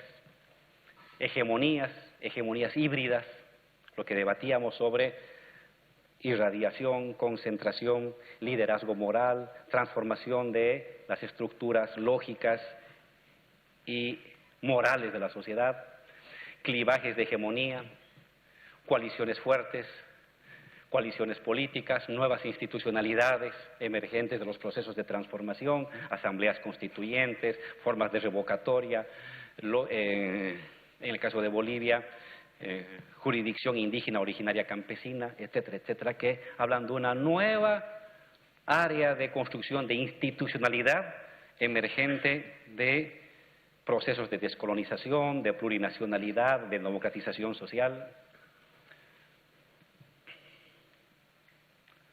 Clases sociales, nuevas clases sociales, nueva clase obrera, nueva condición obrera, clases obreras fragmentadas, condición obrera nómada, todo este debate en torno a la constitución del mundo obrero, del mundo laboral nuevo, ascensos sociales, descensos sociales, fracciones de clase, élites, liderazgos carismáticos, populismos. América Latina se ha convertido en una fuente inagotable de estudios en ciencias políticas y en sociología por la diversidad de fenómenos que han sucedido en los últimos años. Reestructuración económica, neoproteccionismo, globalización, desglobalización, extractivismo, economías híbridas. Me voy a concentrar ahora en esta última parte en este tema de la desglobalización, que es con lo que quiero cerrar esta charla.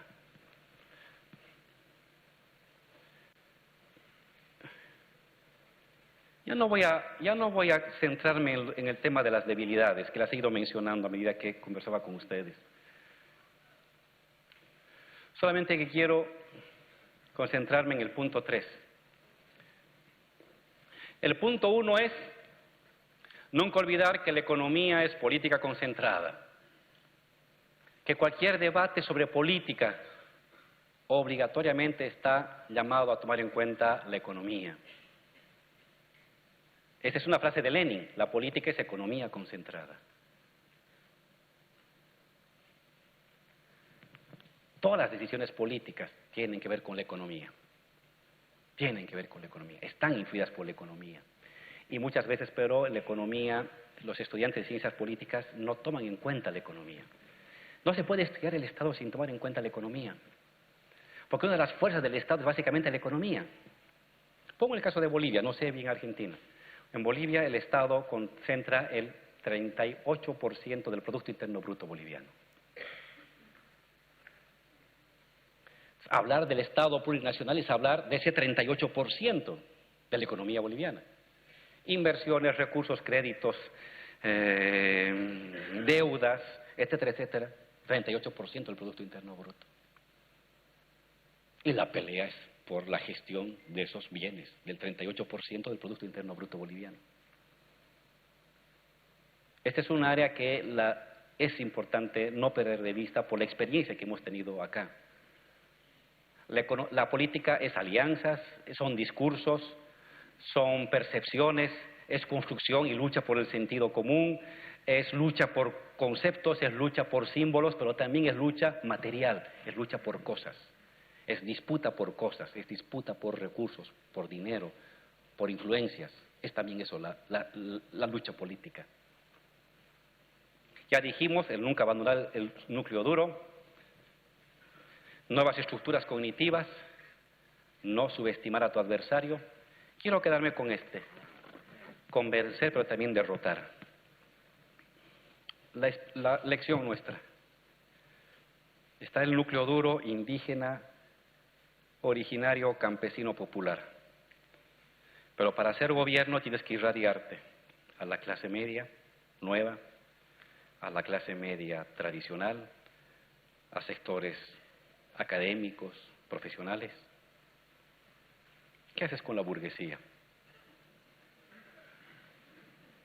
¿Qué haces? Convencer, eso diría de manera laxa la definición gramsciana, convence. Algo tienes que hacer con ellos. Si los dejas ahí, ellos van a ser el núcleo de rearticulación de tu oposición que hoy o mañana o en un año te va a golpear. ¿Cómo la debilitas? ¿Se puede convencer a la burguesía? Entonces, ahí soy leninista. Tienes que derrotar.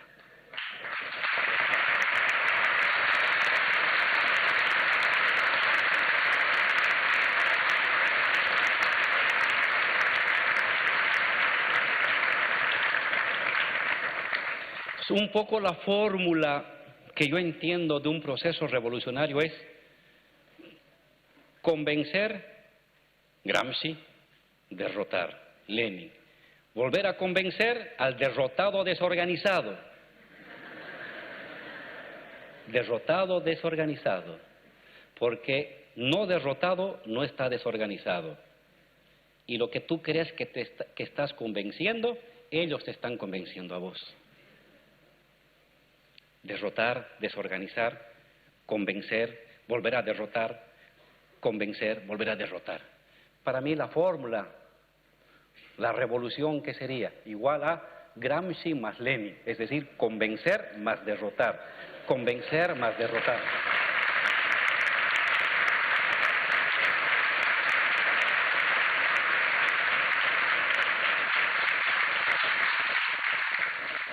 Un debate que se está dando en toda América Latina, seguramente entre ustedes, en el área de la licenciatura, de las maestrías, del doctorado, fin del relato progresista. Ese es un debate que se está dando en toda América Latina. Brasil ha retrocedido, Argentina ha retrocedido, Paraguay ha retrocedido, Ecuador está con problemas. No es un buen momento para el continente, es muy triste.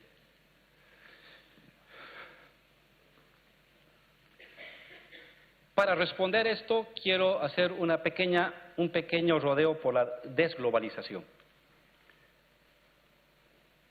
Durante los años 80, 90, 2000 y hasta hoy, seguimos utilizando en las lecturas de economía, de ciencia política, el concepto de globalización, como si fuera un hecho natural, así como sale el sol cada día, así como la luna va a aparecer en la noche. La globalización es un hecho objetivo, inapelable, inocultable, casi natural de la economía.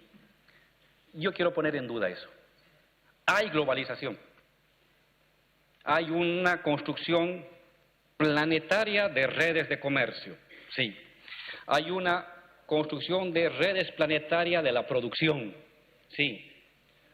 Se diseña en Alemania, se construye la carcacha en Italia, se ensambla en Singapur y se coloca en caja en México y te lo venden aquí en Bolivia como si fuera de Estados Unidos o en Argentina. Hay una estructura cada vez más planetaria de procesos integrados y eslabonados de producir una única mercancía como una sumatoria de actividades mundiales. Existe un sistema financiero igualmente mundializado que se mueve casi como la nube del imperio de Tony Negri, que está ahí, omnipresente en todas partes. En parte es verdad.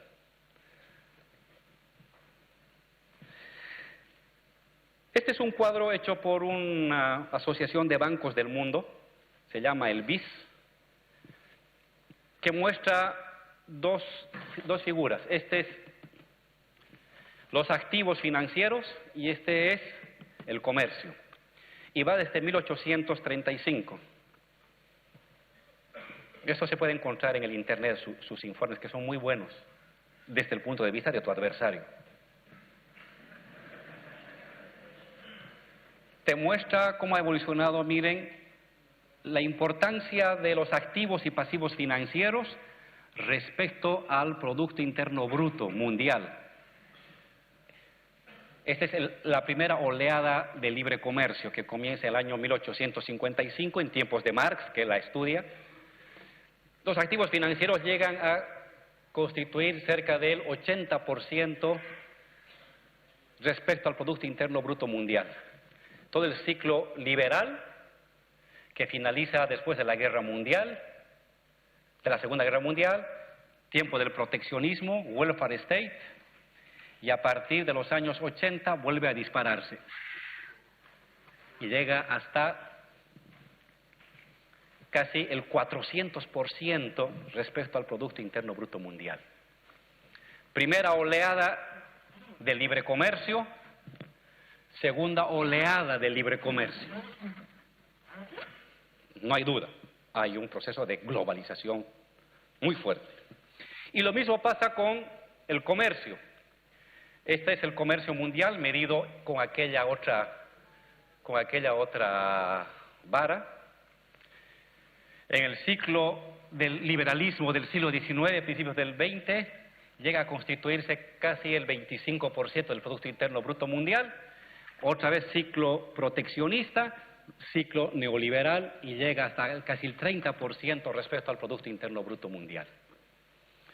Todo esto refleja que este ciclo de libre comercio es mucho más expandido que este ciclo de libre comercio de fines del siglo XIX y principios del XX. Estamos ahí. Esos son cuadros hasta el 2015. Pero ¿qué ha pasado últimamente? Y voy a usar cuadros de la misma Asociación de los Bancos del Mundo.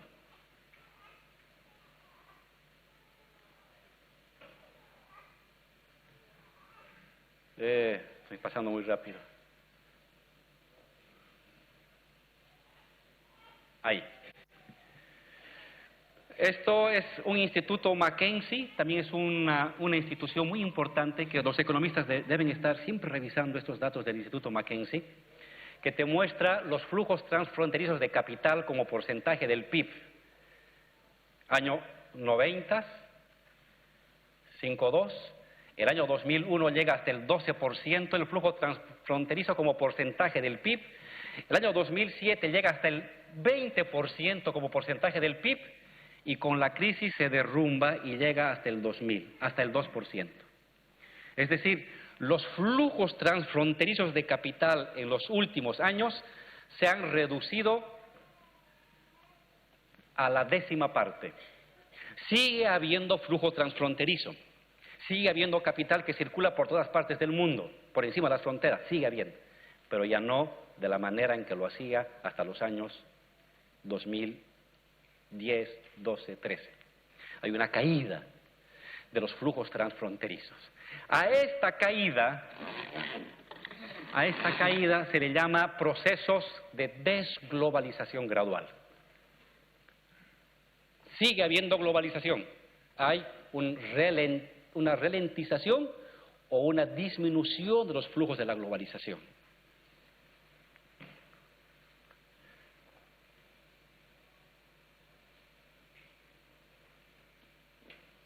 Este es otro dato, flujo de los capitales transfronterizos, 2007, 2015, 2016.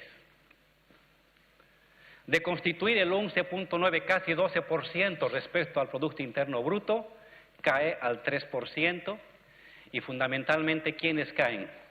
El azul, que son los préstamos, cae el morado, que son la inversión extranjera directa, cae el verde, que son los bonos, y cae el rojito, más bien el rojito aumenta. Los rojitos son las acciones. Hay un incremento del flujo de acciones, hay una caída de los bonos, una caída de la inversión extranjera directa. Sigue habiendo globalización, pero ya no tiene la dimensión que tenía 5 o 10 años atrás. Hay una caída fuerte, se ha reducido a 1/3 este poderío de los flujos transfronterizos. Este es otro reporte del BIS sobre desglobalización. Es lo mismo. Este es un último dato que quiero mostrarles.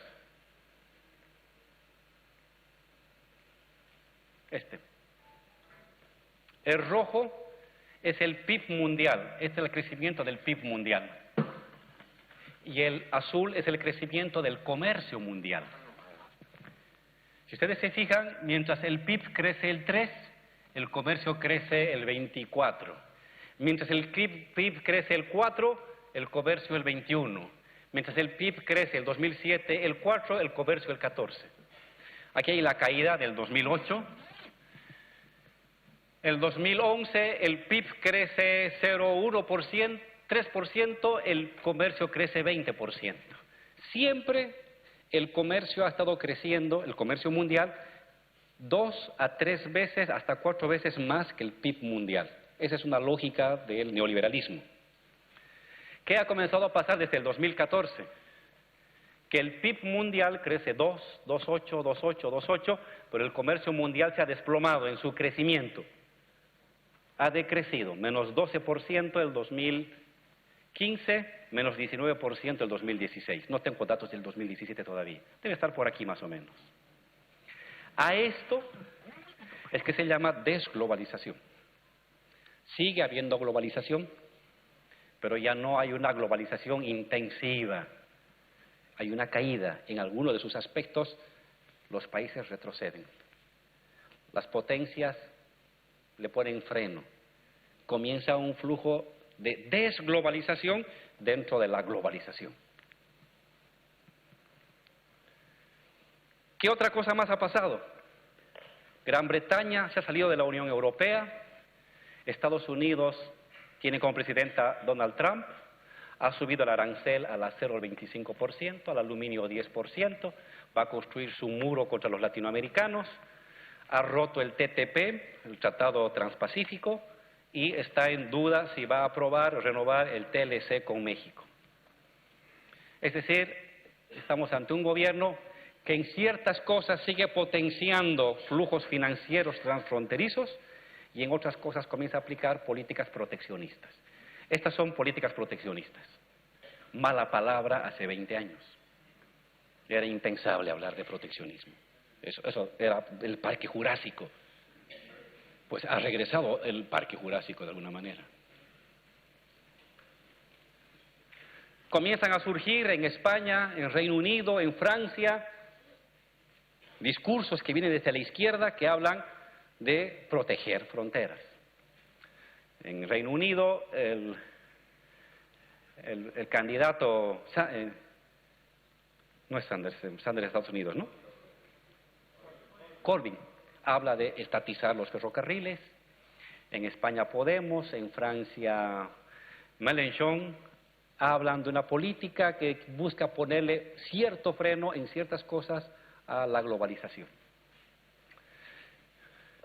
Todo eso que parecen datos, ¿en qué yo lo resumo? En un aún no celebrado muerte del relato de la ideología de la globalización. ¿Cómo es posible que Inglaterra, que el año 79 con Margaret Thatcher nos decía que no hay alternativa, Estados Unidos con Ronald Reagan que decía que ese es el destino de la humanidad, esos dos países emblema de la globalización, hoy sean los emblemas del proteccionismo? Algo ha pasado, algo se ha quebrado, algo no está como antes. No hay un discurso unificado. China, comunista, se supone, defensora del libre mercado y la globalización. Y Donald Trump, defensora del proteccionismo. Algo está mal.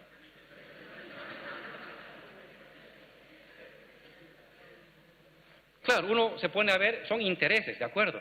Pero en el relato que nos hicieron creer a los latinoamericanos de que la globalización era imparable, era inevitable, era un hecho natural, irreversible, no es cierto. Es reversible, no es natural, es un hecho impuesto. Va a continuar la globalización. En ciertas cosas ya es difícil retroceder, pero en muchas otras está claro que tiene problemas. Y quienes la defendían ahora ya no la defienden. Y quienes se supone que no deberían defender ahora son sus defensores. Merkel y Xi Jinping, por un lado, y por otro lado, Inglaterra con el Brexit y Estados Unidos. Oye, Álvaro, está bien, está colocando aranceles, está desatando una guerra comercial, pero en otras cosas está fomentando de la desregulación de los flujos transfronterizos. Ha anulado un conjunto de leyes que había colocado Obama para controlar los flujos financieros. Es cierto. Pero entonces, ¿cuál es el relato dominante? ¿Cuál es el ideario dominante en el mundo? Ya no existe. No existe un relato único. Como lo había hace 10 años, donde todo el mundo sabía, libre mercado, privatizaciones, regulaciones y globalización. Era un rosario de ofertas planetarias. ¿Y hoy ahora qué? ¿Vamos a ir por el lado de Trump con colocar aranceles? ¿Vamos a ir por el lado de Xi Jinping por alabar nuevamente el libre comercio? ¿Cuál va a ser? A eso es lo que yo llamo la muerte del relato globalizador. No es la muerte de la globalización, es su relato, su ideología, su creencia movilizadora de que este era el destino del mundo. Esto está pasando en el mundo. ¿Cómo repercute en América Latina?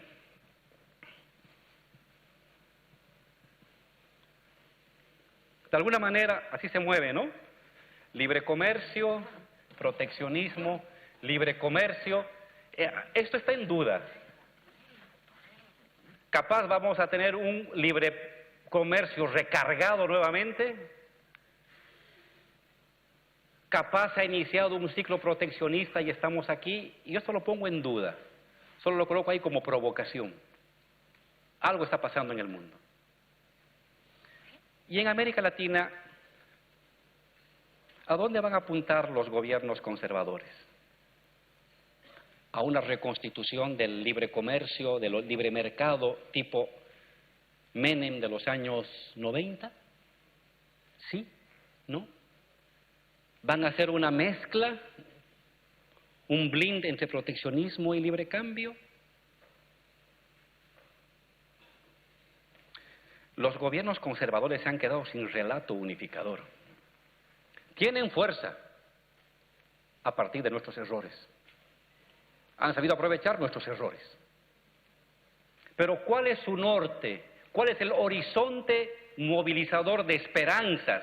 Como lo fue la globalización, como lo fue el libre comercio de los años 90. No lo tienen.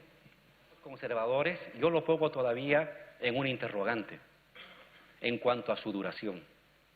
Un gobierno es duradero en tanto es portador de un proyecto de largo aliento que moviliza las esperanzas y las creencias de la gente. La globalización, el libre comercio, la privatización, la riqueza por goteo fue un relato movilizador de esperanzas.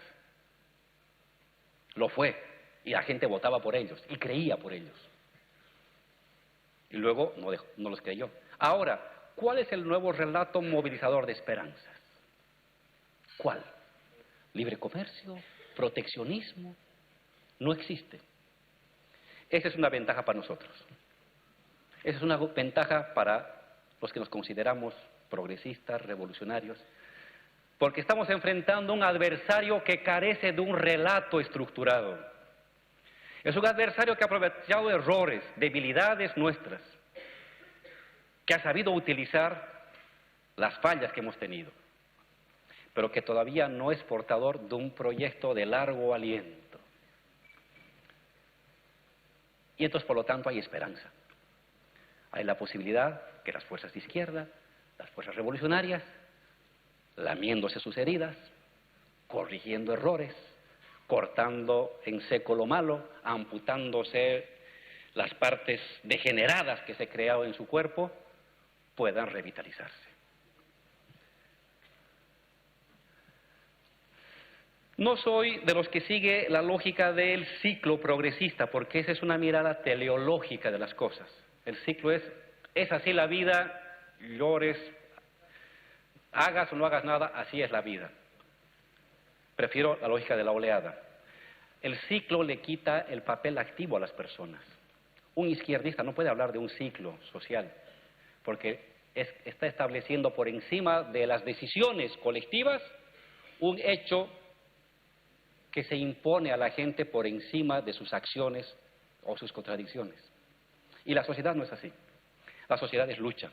La historia es lucha. La historia, buena o mala, es algo que lo vas definiendo día a día. Es decir, hay que volver a reivindicar el papel activo del ser humano, de la voluntad, que no es todopoderosa, que se mueve en el marco de un marco de opciones infinitas pero limitadas de posibilidades, pero opciones. ¿Qué va a pasar en el continente? Está por verse. ¿Es posible que se consoliden los gobiernos conservadores? Es una posibilidad. ¿Es posible que se reviertan? Es otra posibilidad. ¿Es posible que surja algo nuevo, distinto a lo que hemos conocido antes como progresismo? Es otra posibilidad. ¿Qué me hace ser optimista? Lo que dije anteriormente, que el relato, el optimismo histórico no está del lado de ellos. ¿A quién van a obedecer? Se reúne un presidente con el presidente Donald Trump y al día siguiente le pone aranceles. ¿Qué clase de aliado es ese? ¿Cómo es eso? Que me pone aranceles, pero luego me dices que eres mi compañero. Y cuando veo a los comunistas, ellos no me ponen aranceles, me prestan plata y me prestan barato. ¿Qué está pasando con China en América Latina? Entonces, el horizonte no está definido. Lo bonito de esta época es que no hay un horizonte definido. El horizonte lo tenemos que construir nosotros. La lucha y la lucha. Muchísimas gracias.